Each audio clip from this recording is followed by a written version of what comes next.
It took 5 days on the ship to get from Valparaíso to our next port. We're heading to one of the most remote inhabited islands on Earth, Rapa Nui, Easter Island, 3,500 kilometers west into the Pacific from mainland Chile. The island has a wild history. Polynesian seafarers navigated the vastness of this ocean to reach it centuries ago, in canoes, using nothing but the stars and the sea. They built a thriving civilization here and left behind the iconic Moai statues, before the whole thing was devastated by colonization and disease. Let me take you into the story of this mysterious island.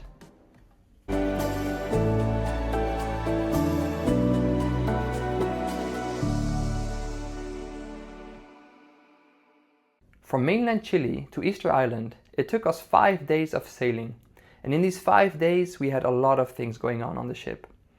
Peaceboat organized a full Pride Parade program, and I presented on the LGBTQ+ rights in Europe and in the Netherlands. Furthermore, we also had a K-pop night, a prom night, and a Valentine's Day's concert. There was an expert on board who gave us the history of Easter Island, and then the island itself, and the amazing Moai statues. Come with me, and let's explore. 5 days at sea is a long time, and Peaceboat filled it with activities.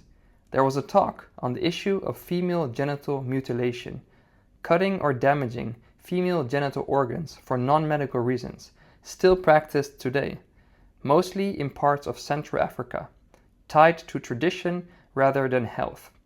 A heavy topic, but an important one to sit with.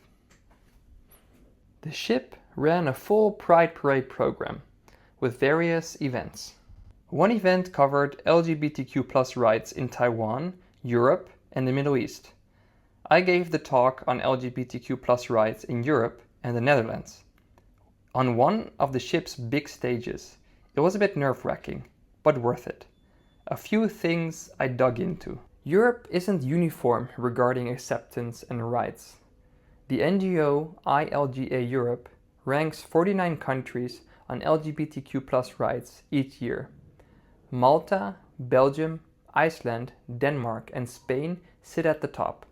Russia, Azerbaijan, Turkey, Armenia, and Belarus at the bottom. The Netherlands currently sits on the 13th spot, not the leader anymore you might expect. A little less than half of all countries in Europe allow same-sex marriage, and majority still did not ban conversion therapies. So there's 7 different dimensions in the score. So for example, discrimination or hate speech and hate crimes. Regarding the Dutch story specifically, until 1971, an article in the Dutch law criminalized gay relationships for anyone under 21. Thousands were prosecuted under this law before it was repealed. The APA, American Psychological Association of Psychologists, stopped classifying homosexuality as a mental illness in 1973. The WHO, World Health Organization, didn't follow until 1990. In 2001, the Netherlands became the first country in the world to legalize same-sex marriage. But it's not a finished story. There are also still reports of aggression towards LGBTQ+ in the Netherlands. What makes it real wasn't just the statistics. It was 2 Japanese passengers who spoke afterwards about their own lives. One shared that he and his partner can't legally marry in Japan, and the only path for being recognized as family is one adopting the other. They'd also been turned down from housing multiple times for being a same-sex couple. The other talked about being too afraid to come out to their conservative parents. Real stories from real people, right there on the ship. Then the parade itself. It was opened with a group dance, and afterwards we marched together over the deck in the middle of the Pacific Ocean, a big group of passengers walking as one to demonstrate for equality for all humans. We also had a K-pop night with groups of young Japanese passengers performing genuinely impressive synchronized routines. Then a prom night where suits and dresses came out. Everyone danced and had fun. And also a Valentine's Day concert. Passengers who play instruments coming together to perform for the ship.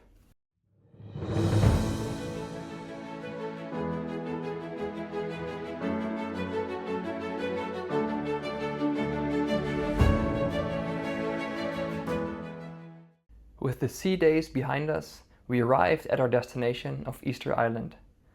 Around 7,000 to 8,000 people live on Easter Island today, one of the most remote inhabited places on Earth, over 3,500 kilometers from mainland Chile.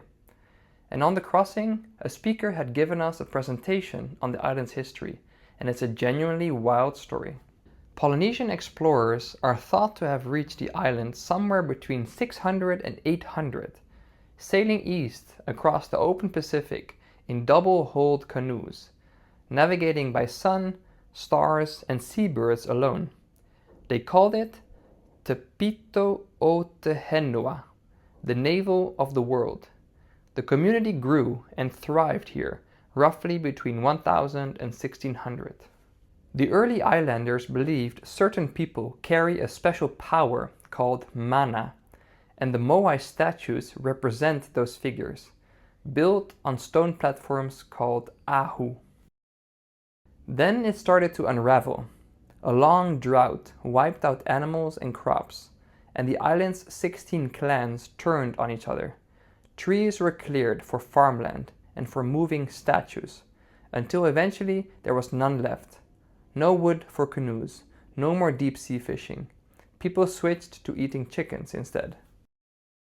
There was this one wild tradition that lasted for almost 200 years, the Birdman competition. Once a year, a representative from each clan would climb down a cliff, swim through shark-infested water to a tiny offshore island, Motu Nui, and try to bring back a seabird egg intact. Whoever won became the island's leader for a year and got gifted a virgin woman. Europeans first arrived in 1722. A Dutch explorer named Jacob Roggeveen, who landed during Easter time, which is where the island's European name comes from, was first to arrive on the island.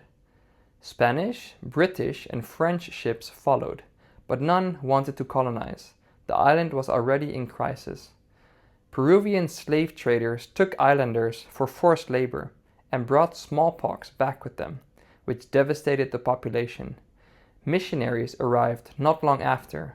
A French missionary, Eugène Ayrault, converted the community to Catholicism in 1866, and the island became widely known as Rapa Nui.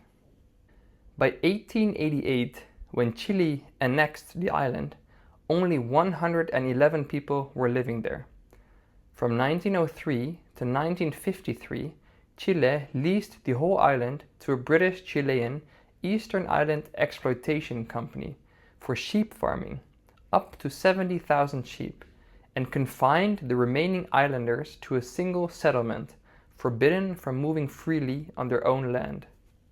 Tourism only really took off in the last 60 years. Today, the population is back around 7,000, 8,000. The island is famous for its moai. Nearly 1,000 of them have been found. Standing in front of one, it's hard to comprehend the effort it took to carve, move, and raise statues up to 10 meters tall and 80 tons heavy. There's one site where you can see a moai still half cut into the rock, abandoned mid-construction. It's called El Gigante, and finished it would have stood 22 meters tall. There's also evidence that statues were originally painted with brightly colored eyes. The island is bigger than I expected. It takes real driving time to move between statue sites. The weather flips constantly. Hard rain and full sun trading off all day, so a rain jacket is non-negotiable. Beautiful green hills and black volcanic rock scattered everywhere. We anchored offshore for 3 days so everyone could get ashore by tender boat. The Rapa Nui folklore group closed it out with a performance. High energy dance and music that felt like a proper greeting from the island. It really was amazing to stand on such a remote, mysterious place as Easter Island. And just like the Polynesian navigators, we continued sailing for 8 straight days until we reached the next destination, the island of Tahiti. Stay curious, and I'll see you there.